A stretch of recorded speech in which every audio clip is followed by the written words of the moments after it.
Episode 5 of Season 27, Conflict of Interest, isn't just another wild ride through absurdity. It's a full-blown social experiment disguised as a cartoon. From prediction markets turning human suffering into gambling odds, to Satan's bizarre pregnancy with Donald Trump's butt baby, to Kyle's mom taking on Benjamin Netanyahu face-to-face, this episode is South Park at its most chaotic, its most offensive, and maybe its most brilliant. It's one of those rare episodes that makes you laugh, gasp, and question your entire moral compass all at once. So let's dive deep into the madness, where every joke hides a truth, and every truth hurts just enough to make you laugh before it stings. The episode opens in classic South Park fashion. Something ordinary spirals into total insanity. It all starts at South Park Elementary, where the kids are obsessed with new online prediction market apps. These platforms let users bet real money on whether future events will happen, like who will win a soccer game, whether it'll snow tomorrow,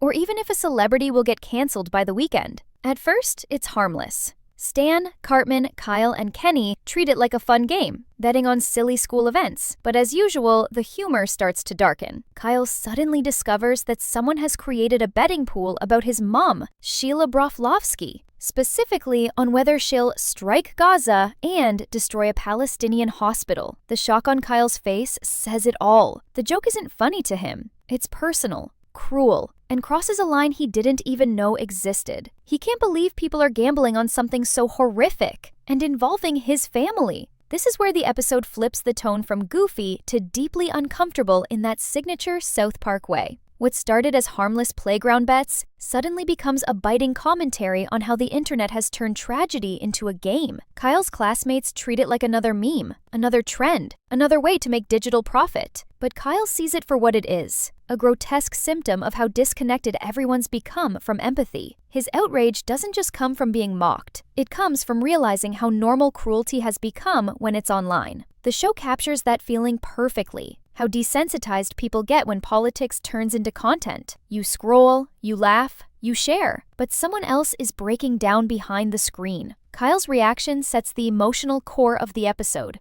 Unlike Cartman, who finds everything hilarious as long as he's not the target, Kyle wants accountability. He starts digging, determined to find out who created the betting pool. His investigation takes him from the school's computer lab to the dark corners of online forums. He even tries reaching out to official organizations for help, but instead of answers, he gets bounced around in a bureaucratic nightmare. He calls the Commodity Futures Trading Commission, the agency that regulates certain prediction markets, but they tell him it's not their jurisdiction. They send him to the FCC, where he encounters none other than Brendan Carr, an actual FCC commissioner in real life, now turned into a walking disaster gag in South Park's world. Brendan Carr's introduction is ridiculous and absolutely on brand for the show. Every time he appears, something horrible happens to him. He gets hit by falling debris, zapped by electricity, or caught in random explosions, yet still insists on explaining the importance of freedom of speech. It's slapstick comedy layered with sharp satire. Kyle tries to talk about the moral implications of turning human suffering into betting odds, but Carr keeps steering the conversation toward TV censorship, political correctness, and protecting broadcasters' rights. The absurdity grows as Kyle realizes no one wants to deal with the real issue.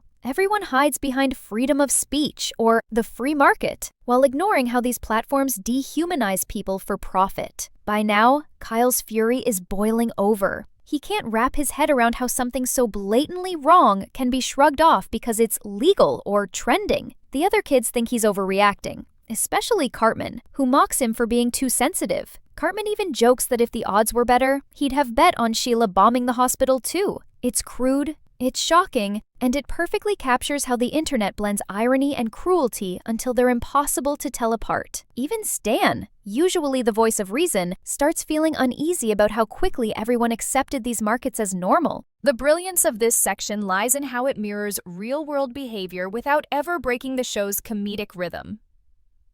We've all seen social media posts or prediction threads about elections, wars, or disasters, where people treat real suffering like a game score.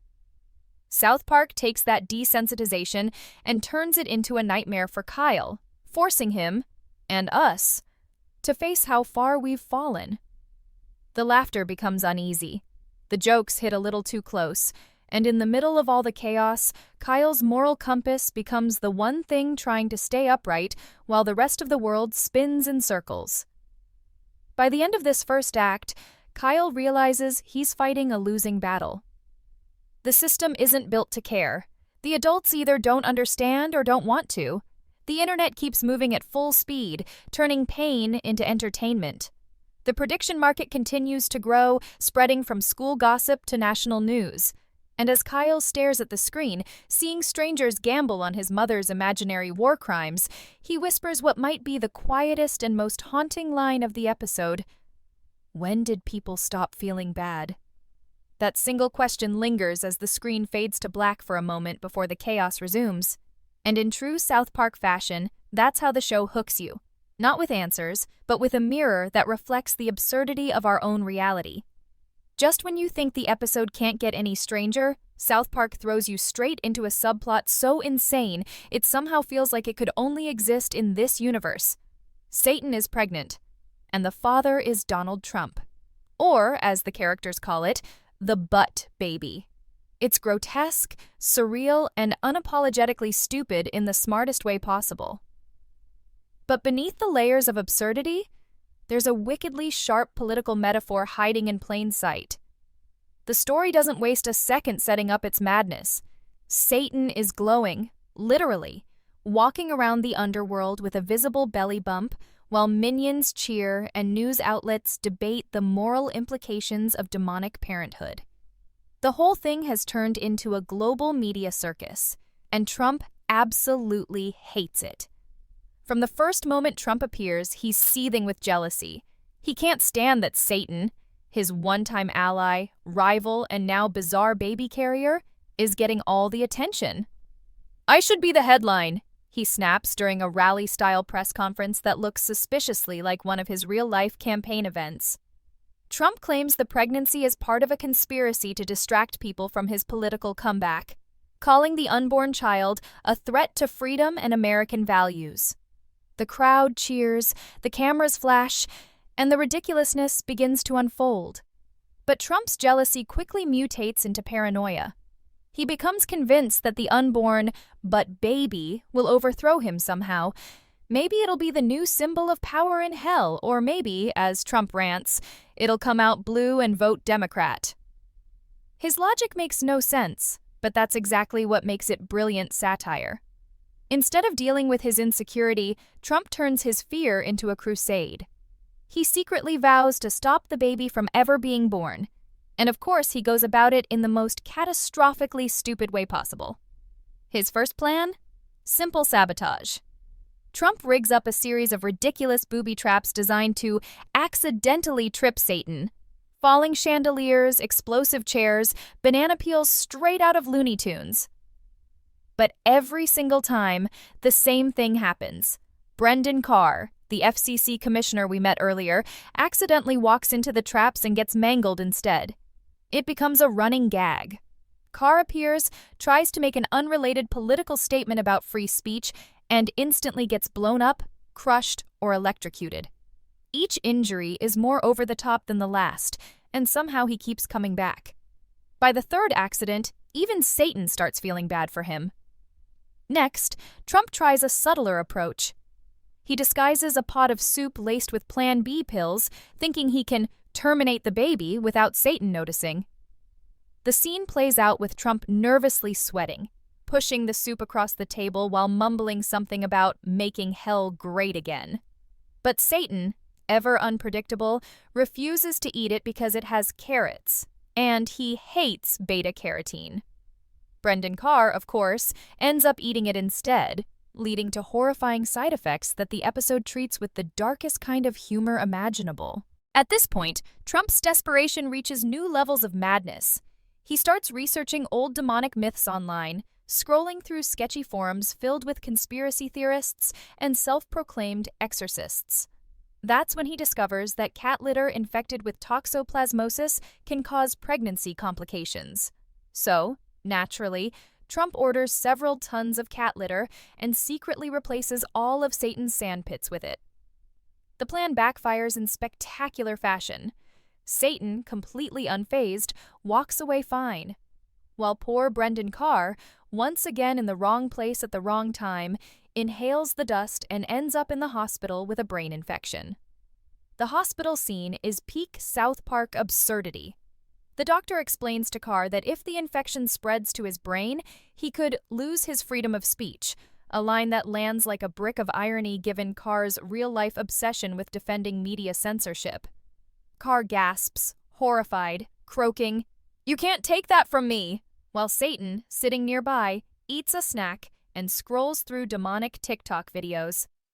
It's grotesque, it's hilarious, and it perfectly captures South Park's signature rhythm. One moment of shock humor followed by a razor-sharp political jab. But underneath the madness, there's a deeper layer to this storyline. Trump's constant sabotage isn't really about Satan or the baby. It's about his fragile ego, his inability to share the spotlight. The show paints him as a man so consumed by attention that he'd literally start a war with hell itself just to stay relevant. His obsession with control and fear of losing influence mirror the same behaviors we see in politicians, celebrities, and influencers who thrive on outrage. The butt baby becomes a symbol, a twisted metaphor for the birth of something Trump can't manipulate: change. As the plot unfolds, Trump's paranoia becomes infectious. His followers start holding protests outside Hell's Gates, chanting slogans like "Save America from Satan's Child" and "Ban demonic pregnancies." The irony is deliberate, a parody of real-world culture wars where people fight loudly for causes they barely understand. South Park thrives on this kind of mirror satire, taking real arguments and pushing them to ridiculous extremes until the audience sees how meaningless they've become. Meanwhile, Satan becomes an unlikely voice of calm amid the chaos. For once, the ruler of hell is the most level-headed character in the story. When reporters ask him about Trump's conspiracies, Satan just sighs and says, "People project their fears onto things they don't understand. That's how hell stays in business." It's a line that feels almost too wise for South Park, but that's exactly why it works. The show constantly blurs the line between stupidity and insight, forcing viewers to find meaning between the jokes. By the end of this section, Trump's plans have all failed miserably, and Brendan Carr is hospitalized yet again, bandaged from head to toe, muttering something about suing Satan for hate speech. Satan, completely unbothered, continues with his pregnancy, humming to himself while the world loses its mind around him. The absurd contrast between Satan's calmness and Trump's chaos becomes one of the funniest, most memorable parts of the episode. And even though it's wrapped in jokes about demonic pregnancies and exploding commissioners, the message hits hard. South Park uses Trump's jealousy to expose how political figures often turn everything, even morality, even religion, even unborn life, into tools for attention. It's grotesque satire at its sharpest, mocking how far people will go to control a narrative even when it destroys them in the process. By the time the storyline fades back to Kyle's investigation, the audience has been through a whirlwind of chaos, laughter, and uncomfortable truth. And that's the genius of South Park. It tricks you into laughing at something ridiculous, only for you to realize halfway through that the joke is on us. While Kyle spirals into frustration trying to stop people from gambling on his mother's morality, South Park shifts gears to one of its most explosive subplots yet. Sheila Broflovski, furious, humiliated, and sick of being reduced to an internet meme, decides to take matters into her own hands. She's not going to sit around while people on betting apps debate whether she'll bomb a hospital. In true Sheila fashion, she packs her bags, grabs her passport, and declares she's flying straight to the Middle East to clear her name. Of course, the whole thing quickly snowballs from a well-intentioned trip into a full-blown international fiasco. Her arrival in Israel is chaotic from the start. News crews swarm her at the airport, mistaking her for a controversial political envoy. Sheila's temper flares when reporters ask if she's here to negotiate peace or start another war. She snaps back that she's just a mother from Colorado who's had enough of the internet's garbage. Within hours, she becomes a viral sensation again, now labeled online as the angry Jewish mom who might end World War III. The irony is brutal. The very thing Sheila wanted to escape, online exploitation, and political distortion follows her across continents. The show uses her journey to spotlight how the internet's outrage machine consumes everything, even genuine attempts to make things right. Soon, Sheila finds herself face to face with none other than Israeli Prime Minister Benjamin Netanyahu. Their meeting is one of the episode's standout moments, an absurdly awkward, tension-filled confrontation that plays out like a mix between a political thriller and a fever dream. Netanyahu greets her with false charm, calling her a symbol of strong Jewish womanhood. But Sheila isn't having it. She cuts straight through the pleasantries. The conversation escalates fast, turning into a shouting match that's both hilarious and painfully honest. Sheila accuses Netanyahu of fueling endless conflict for his own political gain, yelling, "You're making life for Jews miserable and life for American Jews impossible." The line lands like a thunderclap. This isn't just typical South Park shock humor. It's a rare moment of moral clarity buried inside chaos. Through Sheila, the show tears into the way political leaders weaponize identity to shield themselves from criticism.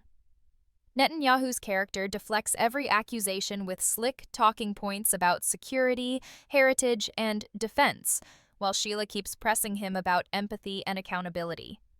Their exchange is uncomfortable, not because of how over the top it is, but because it echoes real conversations happening around the world. You can practically feel the writers walking that tightrope, balancing outrageous comedy with deeply rooted frustration about hypocrisy in global politics. Meanwhile, back in South Park, Kyle watches his mom's confrontation unfold live on television. He's horrified, but also proud. For the first time, someone is calling out the absurdity that everyone else is too scared to address. His friends, of course, treat it like just another episode of reality TV. Cartman sets up a betting pool on how long Sheila will last before being canceled by both sides, while Stan wonders out loud if the world is actually watching a mother-son breakdown turn into international news. It's darkly funny, and a perfect example of how South Park blurs the line between satire and real commentary. As Sheila's rant spreads across social media, the world reacts in predictable chaos. Political pundits argue about whether she's brave or insane. News anchors debate her tone. Online users meme her into oblivion again, turning clips of her shouting at Netanyahu into TikTok sound bites and GIFs. Even well-meaning people twist her message into political talking points. The more she screams for people to stop exploiting her words, the more viral she becomes. South Park captures this vicious loop perfectly. How sincerity can't survive in the age of content. Eventually, the meeting between Sheila and Netanyahu takes a surreal turn. Netanyahu, tired of arguing, invites her to an official press conference. He claims he wants to clear the air, but it's clearly a setup. As Sheila steps on stage, a massive hologram of her face flashes behind her with the caption, "Sheila Broflovski, America's most dangerous mom." The crowd erupts into cheers and jeers while Sheila's jaw drops. The Prime Minister smiles smugly, whispering, "You wanted attention. Now you have it." That's the breaking point. Sheila grabs the microphone and delivers one of the most explosive monologues in recent South Park history.